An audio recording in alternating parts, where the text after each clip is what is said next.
નવી સવારમાં હું રમેશ તન્ના એક નવા મહેમાન સાથે આપની સમક્ષ ઉપસ્થિત છું. આજના આપણા મહેમાન છે શ્રી હરીશભાઈ પટેલ. આપનું સ્વાગત કરું છું. ધન્યવાદ સાહેબ. આજે એક અનોખા વિષય ઉપર નવી સવારમાં હું વાત કરવાનો છું. એ છે શીખવું, ડ્રાઇવિંગ શીખવું, વાહન ચલાવતા શીખવું. એના ઉપર આજે હું વાત કરવાનો છું. હરીશભાઈ પટેલનો લાંબો દીર્ઘકાલીન અનુભવ છે. તેઓ અમદાવાદના સાયન્સ સિટી વિસ્તારમાં અને અમદાવાદના સત્તાધાર વિસ્તારમાં પોતાની ઓફિસો ધરાવે છે અને છેલ્લા 30 વર્ષથી તેઓ અંબાજી મોટર ડ્રાઇવિંગ સ્કૂલના નેજા હેઠળ બધાને કાર ચલાવતા શીખવાડે છે. અત્યાર સુધી લગભગ 15,000થી વધારે વ્યક્તિઓને તેમણે બહુ જ સરસ રીતે કાર ચલાવતા શીખવાડ્યું છે. હું પણ હમણાં જ શીખ્યો છું, એટલે મને એમને એટલી બધી સરસ રીતે કાર શીખવ્યું કે મને મન થયું કે એકવાર એમને નવી સવારના સ્ટુડિયોમાં બોલાવું અને વાતો કરું. કારણ કે મારા મનમાં ઘણા બધા પ્રશ્નો છે જે તમારા મનમાં પણ હશે. આજે હરીશભાઈ પાસેથી આપણે એના જવાબો મેળવવાના છીએ. હરીશભાઈનો બીજો પરિચય એ પણ છે કે Gujarat motor driving school association છે એના તેઓ પ્રમુખ છે અને ભારત કક્ષાએ all India motor driving school federation છે તેના એ ઉપપ્રમુખ છે, વાઇસ પ્રેસિડેન્ટ છે. એટલે આ દિશામાં તેઓ ખાસા સક્રિય પણ છે. પહેલો સવાલ મારે તમને એ પૂછવાનો થાય છે કે અત્યારે કાર શીખવા કેવા લોકો આવે છે, યુવાનો કેટલા આવે છે, એનાથી આપણે શરૂઆત કરીએ. અત્યારે કાર શીખવા લગભગ સમજો કે 18 વર્ષથી માંડીને 45 વર્ષ સુધીની એવરેજ વધારે હોય શીખવાની ઉંમર માટે, અને 10% પ્રમાણમાં આપણે 50 વર્ષથી 60 વર્ષ સુધીની ઉંમરના લોકો શીખવા આવતા હોય. યુવાનોમાં દીકરીઓ અને દીકરાઓ એટલે યુવતીઓ અને યુવકો બંને. એમાં યુવતીઓનું પ્રમાણ થોડું વધારે હોય છે. 40% યુવાનો હોય છે, મતલબ યુવકો, અને 60% યુવતીઓ હોય છે. શું વાત કરો છો? હા, એટલે બહેનોની સંખ્યા વધી રહી છે. બહેનોની સંખ્યા કાર શીખવામાં વધી ગઈ છે અને છોકરાઓની સંખ્યા પ્રમાણમાં થોડી ઓછી છે બહેનો કરતા. તમે કાર શીખવો છો તો એમાં સૌથી મહત્વની કઈ બાબતો શીખવો છો? કાર શીખવામાં દરેક વસ્તુનું મહત્વ એનું પોતાનું સ્થાન ધરાવતું હોય છે, પણ ખાસ કરીને સ્ટીયરિંગ કંટ્રોલ, આપણું ધ્યાન, ક્લચ, બ્રેક, ગિયર. અત્યારે ઓટોમેટિક ગાડીનું પ્રમાણ પણ વધતું જાય છે. જેમ પહેલા સ્કૂટર હતા બધા સુપર ને એવા, હવે અત્યારે પછી એક્ટિવા થઈ ગયા છે, બરોબર. એ રીતે ધીરે ધીરે આપણું 4-વ્હીલરમાં પણ ડાયવર્ટ થતું જાય છે વાહનો. લોકો લેવાનું, ખરીદવાનું, શીખવાનો રેશિયો પણ એમાં વધારે હોય છે કે સરળતાથી તમે ટ્રાફિકમાં ચલાવી શકો છો, ઢાળ પર ચલાવી શકો છો. બીજું તમારે એમાં થાક ઓછો લાગતો હોય છે. એટલે આવું બધું કારણ હોય છે. અને જે મેન્યુઅલ શીખવામાં જે વાર લાગતી હતી અને ઓટોમેટિક, એ બંનેમાં કઈ ફરક પડ્યો છે? ઘણો ફરક પડ્યો. કે મેન્યુઅલ કાર શીખતી વખતે આપણે ક્લચ દબાવવાની સાથે ગિયર બદલવાનો હોય છે. ક્લચ દબાવીએ ત્યારે એક્સિલેટર ઉપર પગ નથી રાખવાનો હોતો, બરાબર. આ બધી વસ્તુઓ એમાં નથી આવતી, કારણ કે ક્લચ દબાવ્યા સિવાય ગિયર બદલી ના શકાય મેન્યુઅલ કારમાં. હવે જ્યારે પણ તમે ક્લચ દબાવો ત્યારે તમારું એક્સિલેટર ઉપરથી પગ અદ્ધર થઈ જવું જોઈએ. એટલે આ બધી વસ્તુઓ એમાં શું છે કે તમારે ફક્ત એક્સિલેટર આપો અને બ્રેક દબાવો, બે જ વસ્તુ હોય છે. એમાં ગિયર બદલવાનો હોતો નથી. ડ્રાઇવિંગ મોડ ઉપર મૂકી દો એટલે બ્રેક દબાવો, બ્રેક છોડો એટલે ફરીથી ચાલો. હરીશભાઈ, કાર અને મોબાઈલ ફોન એ લગભગ હવે ધીરે ધીરે વ્યક્તિ દીઠ થઈ ગયા છે. 2026માં હું તમારો ઇન્ટરવ્યુ કરી રહ્યો છું. લગભગ 148 કરોડની વસ્તી છે ભારતની. તો મોબાઈલ ફોન પણ લગભગ એનાથી વધારે ઓછા નહીં. હવે ધીરે ધીરે કારમાં પણ એવું થઈ રહ્યું છે કે ઘર દીઠ એક કાર થઈ રહી છે. હવે ઘણી જગ્યાએ તો ઘર દીઠ સભ્ય પ્રમાણે કાર, એમના શું છે કે વ્યક્તિ દીઠ કાર, એટલે 4 હોય તો સગવડ હોય તો 4 કાર વાપરતા હોય. પણ મારો પ્રશ્ન એ છે કે જે લોકો ભારતમાં, ગુજરાતમાં કે અમદાવાદમાં કાર ચલાવે છે એ બધા લોકો પદ્ધતિસર કાર શીખીને પછી ચલાવતા હશે કે એમાં કેટલા ટકા હશે? 70% લોકો પદ્ધતિસર ડ્રાઇવિંગ શીખીને ચલાવતા હોય છે. 30% લોકો એવું હોય કે ભાઈ પોતાની કાર હોય એમના ડ્રાઈવરો સાથે શીખ્યા હોય અને ચલાવતા હોઈએ. પણ આના કારણે આપણે એક રીતે જોઈએ તો હું અત્યારે બોલીશ તો એવું લાગશે કે આ વ્યવસાયિક રૂપે વાત કરે છે, પણ એક વાસ્તવિકતા છે કે ડ્રાઇવિંગ સ્કૂલમાં શીખેલો વ્યક્તિ અને પોતાની જાતે અથવા પોતાના ત્યાં જોબ કરતા જે સર્વિસ હોય ડ્રાઈવરનું જોબ કરતા એમની પાસે શીખેલા હોય એ બંનેના ડ્રાઇવિંગમાં અસંખ્ય ઘણો તફાવત હોય છે. તો તમારી ભલામણ એવી છે કે જેણે કાર ચલાવી હોય એણે મોટા ભાગે પદ્ધતિસર શીખીને પછી ચલાવવી જોઈએ. 100% પદ્ધતિસર ડ્રાઇવિંગ શીખીને કાર ચલાવવાવાળી વ્યક્તિ આજે એમનું પણ રક્ષણ કરી શકે છે, બહાર જે વ્હીકલ લઈને જતા હોય અથવા ચાલતા જતા હોય એમનું પણ રક્ષણ કરી શકે.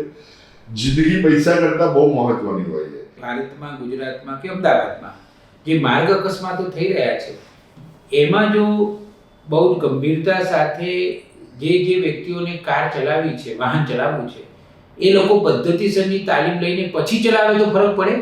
110% ફરક પડે.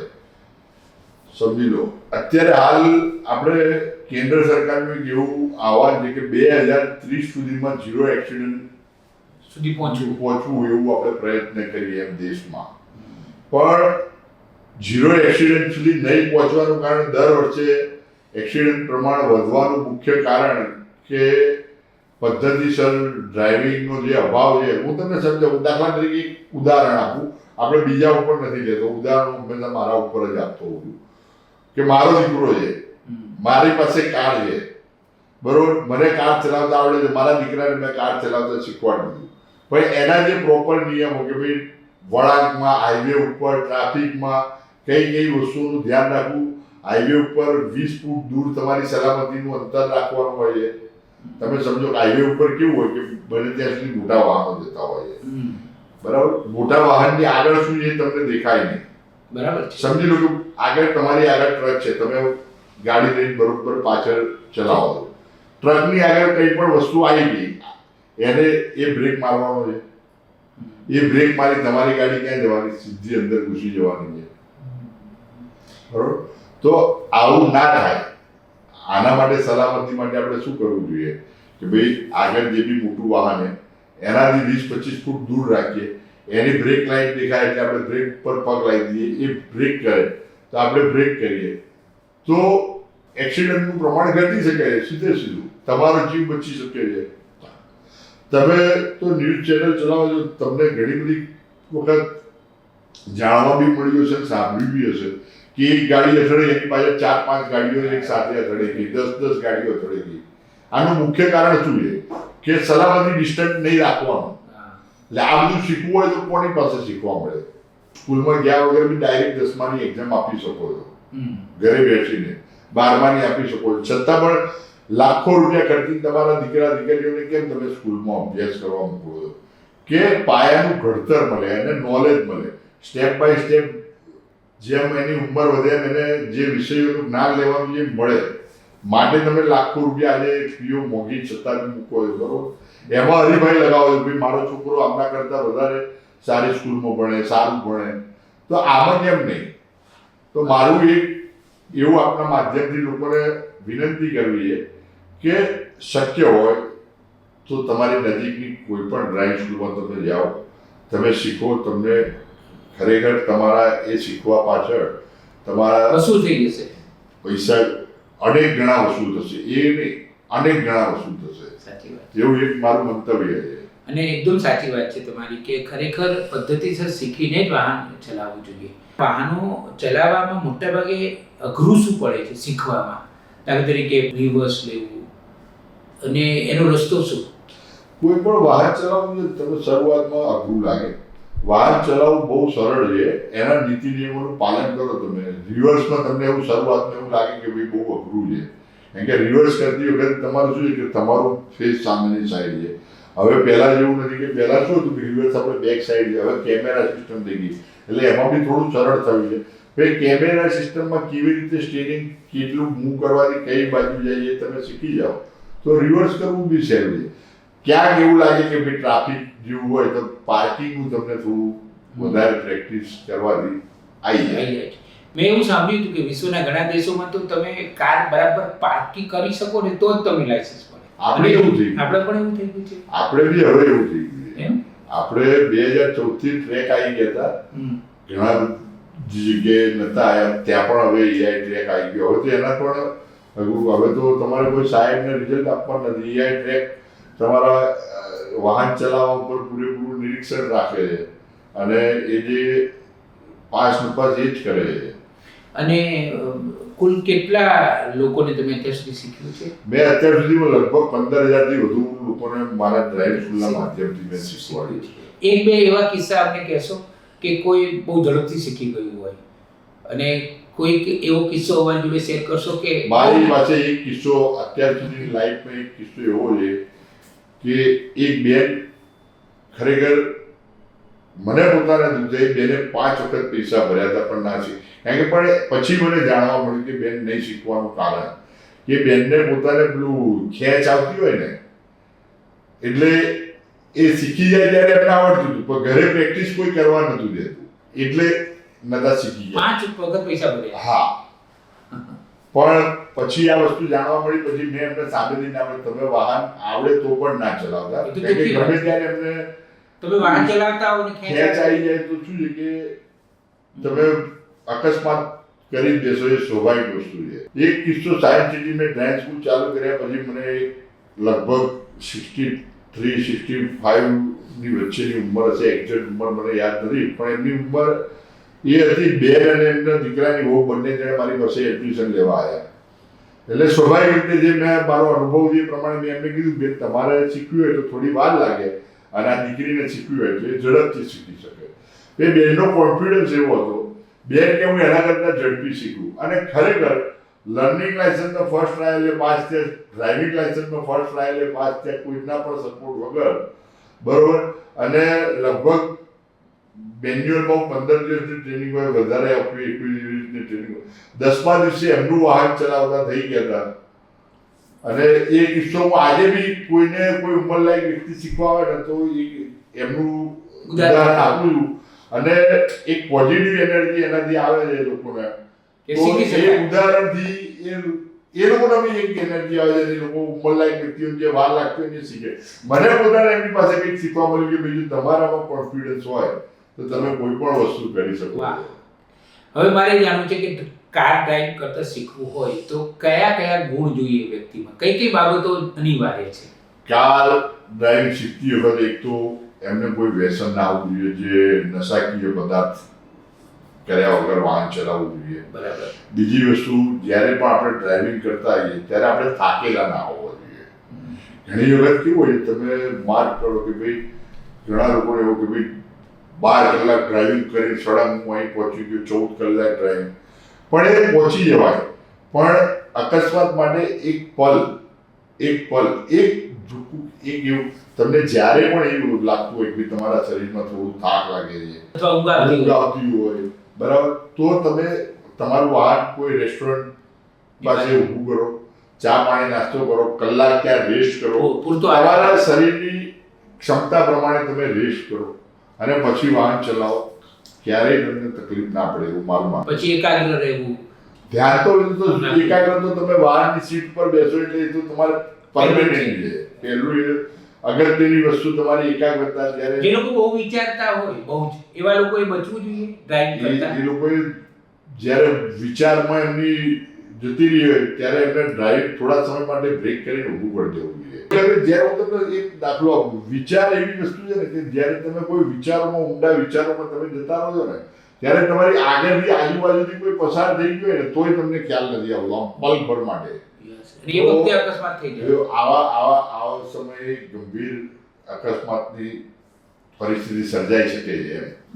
લાયસન્સ ક્યારે મળતું હોય છે? કારણ કે મેં સાંભળ્યું છે કે અમુક ઇલેક્ટ્રિક હોય છે ને વાહનો જેમાં ગેર ના હોય તો એક 10-12 વર્ષે મળી જાય છે. નિયમો શું છે?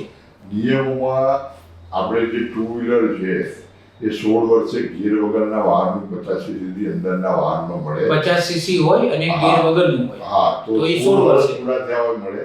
અને 2 વ્હીલર ગેરવાળું અથવા તો મોટર વ્હીકલ આપણે LMV કાર જેને કહીએ કારનું એ લાયસન્સ લેવું હોય તો 18 વર્ષ પૂરા થયા પછી મળતું હોય મળતું છે. હોય છે 12-13 વર્ષે કોઈ લાયસન્સનું પ્રોવિઝન અને જે મોટા વાહનો હોય એના ટેસ્ટ જુદા હોય 20 વર્ષ પછી એમને મળતું હોય. એ 20 વર્ષ પછી હોય છે અને એના ટેસ્ટ જુદા હોય. દાખલા તરીકે મોટી હેવી ટ્રક ચલાવવાના એના ટેસ્ટ જુદા હોય, એના ક્રાઇટેરિયા જુદા હોય. એમાં તમારે મેડિકલ, પોલીસ સર્ટિફિકેટ ના બધું બી રજૂ કરવું પડતું હોય કે ભઈ તમે વાહન ચલાવવા માટે સક્ષમ છો, ફિટ છો, એ બધું તપાસણી થતી હોય છે કાયદાના નિયમ પ્રમાણે. હવે અમારા જે નવી સવારના પ્રેક્ષકો છે અને જે લોકો કાર ચલાવે છે એમને શું કહેશો? બસ એમનું આપણા માધ્યમથી એક જ સલાહ આપું છું કે ડ્રાઇવિંગ કરતી વખતે સુરક્ષિત ડ્રાઇવિંગ કરો, સચેત શાંતિ રહો, રાખો. ધીરજથી વાહન ચલાવો. તમારે કોઈ જગ્યાએ કદાચ સમયસર પહોંચવાનું હોય તો વહેલા ફટાફટ જવાની ગણતરી એ ના રાખવી અને 10-15 મિનિટ વહેલા જવું. તમે ગમે તેટલું ફાસ્ટ વાહન ચલાવો, બરોબર, 1 કલાકે 10 મિનિટથી વધારે તમારો ફેર પડે નહીં, 10 થી 15 મિનિટ. તો 10-15 મિનિટનું કલાકનું ડ્રાઇવિંગ હોય 10 મિનિટ વહેલા આપણે નીકળી શકીએ. આ આરટીઓ એટલે લાપરવાહી, આરટીઓ એટલે ભ્રષ્ટાચાર એવું એક જમાનામાં કહેવાતું હતું કે તમે અમદાવાદની વાત કરું તો સુભાષ બ્રિજ પાસે એક આરટીઓ આવેલા નું આખું મોટું આવેલું છે. એમાં બધી બારીઓ હોય ને એજન્ટો ફરતા હોય ને પછી બધું લેતી દેતી થતી હોય ને પૈસા લઈને લાયસન્સનું થતું હોય ને અને ઘણા એક જમાનો તો એવો હતો કે તમને ઘેર બેઠા એવું એક જમાનો તો હતો એવો. બરાબર. અને એ જમાનાનો પૂરો થયો સમજી લો કે 15 વર્ષ ઉપર થઈ ગયું. પણ એજન્ટોનું તો કેવું હું તમને સમજાવું. આ એજન્ટોનું બદનામ અને આરટીઓનું બદનામ કે લાયસન્સનો એ સમય હતો, તમારી વાત 100% સાચી છે કે આવું ભૂતકાળમાં બનતું હતું, પણ આજે પોસિબલ નથી. કારણ કે બીજા અમેરિકા જેવા દેશમાં તો હરીશભાઈ એવું છે કે તમારે ખૂબ તકલીફ પડે લાયસન્સ લેવું, જેમ વિઝાની તકલીફ છે ને અમેરિકામાં. અત્યારે ભારતમાં લાયસન્સ લેવું ને તો વિઝા કરતા અમેરિકાના વિઝા મળવા સહેલા છે. ભારતમાં ડ્રાઇવિંગ લાયસન્સ અત્યારે અમદાવાદમાં લેવું અઘરું છે. એવું થઈ ગયું છે, કડક થઈ ગયા છે. પણ હકીકત જે એજન્ટોનું તમે કહો છો ને, દાખલા તરીકે તમારા ઘરે કે ભાઈ કોઈ પણ મોટી હસ્તીના ઘરે કોઈનું વાહન ટ્રાન્સફર કરાવવું છે, આરટીઓમાં લાયસન્સ સિવાય ઘણી બધી પ્રક્રિયાઓ એવી છે કે જ્યાં આગળ કોઈ માધ્યમ વગર પોસિબલ નથી. એનું કારણ શું કે હવે તમારે વાહન ટ્રાન્સફર કરાવવું છે, તમને કોઈ નોલેજ ખરું વાહન ટ્રાન્સફર કરાવવામાં શું જોઈએ? આરટીઓમાં કરપ્શન પહેલા ખૂબ મોટે પ્રમાણમાં હતું, તમે વાત સાચી છે. પણ અત્યારે હાલ કરપ્શનનો એવો કોઈ રેશિયો રહ્યો નથી. કરપ્શન બહુ પાર્ટીના નેતૃત્વમાં જે સરકારના નિયમો છે એમાં કરપ્શન મોટા ભાગે ધીરે ધીરે ઓછું થતું ગયું છે. અને હું તો એવું જ માનું છું કે લાયસન્સના નિયમો હંમેશા કડક રહેવા જોઈએ, કારણ કે જેથી કરી જે લાયસન્સ મેળવે એ રોડ પર વાહન લઈને નીકળે તો એ અકસ્માત ના કરે. બરાબર છે, એકદમ સાચી વાત છે, એકદમ સાચી. અને જો અકસ્માતોની સંખ્યા ઘટે એ બહુ જરૂરી છે દેશ માટે. કારણ કે મને નવાઈ લાગે કે કીડા મકોડાની જેમ, જંતુઓની જેમ ભારતમાં રોડ અકસ્માતોમાં લોકો મરે છે. બીજી વસ્તુ કેવી કે સરકાર બી આ વિષય ઉપર ખૂબ પૈસા ખર્ચે છે, ખૂબ કાર્યક્રમો કરે છે, પણ એ કાર્યક્રમો જે કરે છે, હવે જાન્યુઆરી મહિનો આખો પહેલા સાપ્તાહિક હતું. પહેલા આજથી 4 વર્ષ પહેલા એવું ગણો ને કે જાન્યુઆરી મહિનો આવે ને એટલે માર્ચ સલામતી સપ્તાહ પહેલું અઠવાડિયું કે બીજું અઠવાડિયું સરકાર નક્કી કરતી હતી, ગુજરાત સરકાર આપણી. લગભગ ગયા વર્ષ અથવા 2 વર્ષથી આપણે ગુજરાત સરકાર એવું નક્કી કર્યું કે જાન્યુઆરી આખો મહિનો માર્ચ સલામતી સપ્તાહમાં વાપરવાનો, કે એમાં સ્કૂલોમાં જઈને રોડ ઉપર કે ટ્રાફિકના નિયમોનું માર્ગદર્શન આપવાનું, આવું બધું કોઈ પણ કાર્યક્રમ કરવાય. એટલે સરકારની પણ પબ્લિક જ્યાં સુધી જાગૃત નહીં. એકદમ સાચી વાત છે. તમે કોઈ પણ વસ્તુ સમજો કે તમે એક પ્રેક્ટિકલ અનુભવ કે અહીં લખ્યું કે એ કચરો નાખવો નહીં, ત્યાં કચરાનો ઢગલા છે. એટલે જ્યાં આગળ સરકાર એવું કે ભાઈ આવું નહીં કરો, નિયમોનું પાલન કરો, ત્યાં આગળ નિયમોનું ઉલ્લંઘન. ટ્રાફિક 4 રસ્તા ઉપર તમે સમજો કે આ કેમેરા છે, બરોબર, ભાઈ મેમો આવશે, પણ એવી કોઈને દરકાર જ નથી, નંબર પ્લેટ વાળી જતા રહેશે. એટલે પબ્લિક જાગૃત નથી એટલે સરકાર કશું કરી શકતી નથી. એટલે દરેક વસ્તુમાં શું છે કે સરકાર જે નિયમ લાવે એમાં પબ્લિકની જાગૃતતા હોય, પબ્લિક એને સહયોગ આપે સારી વસ્તુમાં. ખરાબ હોય તો સરકારની વાતમાં બી વિરોધ કરવો જોઈએ. આપણે એવું નથી માનતા કે સરકાર બધું સાચું કરે છે, એકદમ સાચી વાત, બરાબર, પણ તમારી સલામતી તમારી જવાબદારી છે ને. તમે તમારી સલામતી માટે તો નિયમોનું પાલન કરો. હવે હું સમજો કે હું વાહન ચલાવું, ટ્રાફિક સિગ્નલ તોડી મેં ક્રોસ કર્યું, મને 500 રૂપિયાનો ઈ ચલણ મેમો આવ્યો, બરોબર, તો ભૂલ કોની? મારી કે સરકારની? બરાબર છે, તો આપણી ભૂલ છે. તો લોકો શું કહે? સરકાર લૂંટવા બેઠી. પણ તે ભૂલ કરી છે સરકાર લૂંટવા. તું વાહન સિગ્નલ ક્રોસ નથી કરતો, બરોબર, તો તને મેમો મળવાનો છે. એકદમ સાચી વાત છે. પણ એકવાર હરેશભાઈ મારાથી લખાઈ ગયું હતું કે ભારતમાં તો યમ આ લેવા આવે તો એની સાથે જવું મંજૂર છે, પણ નિયમ પાળવાનું મંજૂર નથી. 100% લોકો નિયમ અને પબ્લિકની જ્યાં સુધી જાગૃતતા નહીં હોય. પહેલા તમે જુઓ તો પહેલા ટ્રાફિક સિગ્નલ બરોબર, અત્યારે જે સિગ્નલ બરોબર પોલીસ વાળા વચ્ચે ઊભા રહેતા હતા, બરોબર. અત્યારે રાત્રે 12 વાગે બી તમે જુઓ તો નિયમ પાળવા વાળી વ્યક્તિ હોય છે, એવું નથી. રાત્રે 12 વાગે સિગ્નલ ઉપર કોઈ ના હોય તો એકલો હોય તો ઊભો રહે. એકદમ સાચી વાત. અને આવી વ્યક્તિઓને સરકાર અમે લોકો એક વખત ટ્રાફિક અવેરનેસમાં કાર્યક્રમ કર્યો હતો ડ્રાઇવિંગ સ્કૂલોના અને આરટીઓના મારફતે, આરટીઓના અધિકારીઓના મારફતે, કે ભાઈ જે લોકો સીટ બેલ્ટ પહેરીએ, જે લોકો વાહનમાં હેલ્મેટ પહેરી ચલાવે એમને અમે ગુલાબની ફૂલ આપીને એમનું સન્માન કર્યું અને કિચન આપે ભેટ તરીકે કે ભાઈ આવી રીતે તમે નિયમોનું પાલન કરો ને તમારા પરિવારને તમારા મિત્ર વર્તુળ જોડે આવું પાલન કરાવો. કેટલાક વિષયો છે ને પ્રજાને જ હોય છે. હા, એ આ વિષય પ્રજાનું જ છે. પ્રજાલક્ષી જો છે. પ્રજા પોતે જાગૃત થાય, સક્રિય થાય અને નિયમોનું પાલન કરે તો આમાં વચ્ચે સરકાર કંઈ આવતી જ નથી. કે ભાઈ તમે આજે ટ્રાફિકના નિયમોનું પાલન કરાવવા માટે એક એક્સ્ટ્રા જવાબદારી તમે ડ્રાઇવિંગ સ્કૂલો વાળાને સોંપી દો રોડ સેફટીના કાર્યક્રમોની, તો રોડ સલામતીની સેફટી અને ટ્રાફિકના નિયમોનું પાલન જેટલું ડ્રાઇવિંગ સ્કૂલોના સંચાલકો જાણે છે એનાથી વિશેષ કોઈની પાસે માહિતી ના હોય. કદાચ સ્કૂલ ટીચર પાસે બી ના હોય કે આરટીઓ અધિકારી કે તમે જે તમારા વિભાગના જે અધિકારીઓ છે, બરોબર, કે ભાઈ તેને એની પાસે બી એટલી માહિતી ન હોય, એટલી ગ્રાઉન્ડ લેવલની કેવી વ્યક્તિ કેવી રીતે ટ્રાફિકના નિયમોનું પાલન કરશે એ શીખવાડી શકતું હોય કોઈ એવું, તો ફક્ત મારું એવું માનવું છે કે ડ્રાઇવિંગ સ્કૂલોના સંચાલકો આ ઓછું કરી શકે. ગુજરાતમાં કેટલા છે? કેટલી ડ્રાઇવિંગ સ્કૂલ? ગુજરાતમાં ઓછામાં ઓછી 3000 ઉપર ડ્રાઇવિંગ સ્કૂલો છે.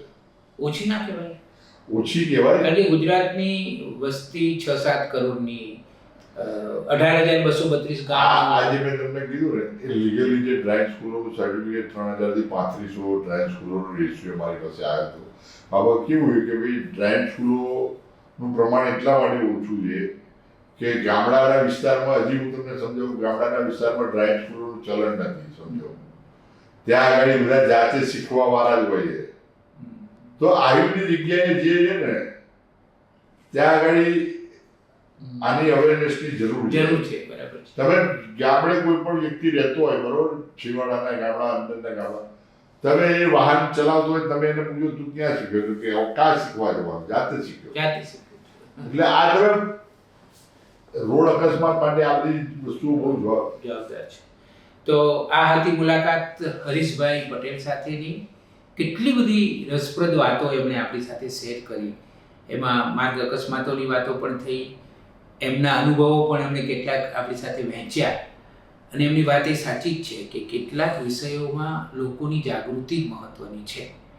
આ જે મોટર ચલાવી, ડ્રાઇવિંગ કરવું, એ વિષય ખરેખર લોકોનો પોતાનો છે. જ્યારે કોઈ પણ વ્યક્તિ રોડ ઉપર નીકળે ત્યારે એ જો એકદમ જાગૃત હોય, ગંભીર હોય, નિયમોનું પાલન કરીને જ જો કાર ચલાવે, વાહન ચલાવે, તો સ્વાભાવિક છે કે અકસ્માતોની સંખ્યા ઘણી ઘટી જાય. અને એટલે જ દરેક વ્યક્તિ જે કાર ચલાવવા માગે છે, વાહન ચલાવવા માગે છે, એણે જો બની શકે તો મોટર ડ્રાઇવિંગ સ્કૂલમાં પદ્ધતિસરની ગંભીરતા સાથે તાલીમ લીધા પછી જ કાર ચલાવવાનું પસંદ કરવું જોઈએ. એ બધાના હિતમાં છે.